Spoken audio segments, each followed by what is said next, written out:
তুমি কি মার কাছে মাসির গল্প করছো? না না, আমি কিন্তু মা আর মাসিকে নিয়ে গল্প করতে আসিনি। তুমি যদি তোমার পার্টনারের সাথে তার মায়ের নামে গুণগান করতে থাকো বা দুর্নাম করতে থাকো, সে কিন্তু তোমাকে আর পছন্দ করবে না। কারণ প্রোডাক্টের কাছে কি কোম্পানির দুর্নাম করা যায়?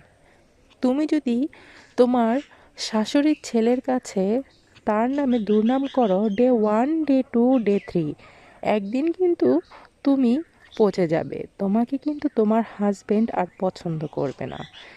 কিছুটা সমস্যা তাদের সাথে বলা দরকার, কিন্তু এইভাবে নয়। বা তার মাকে এইভাবে ছোট করে বা হেয় করে কখনো কিছু তাদের কাছে বলতে যেও না।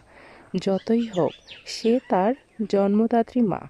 তাই তার প্রতি সম্মান রেখে যে কোনো সমস্যার কথা তুমি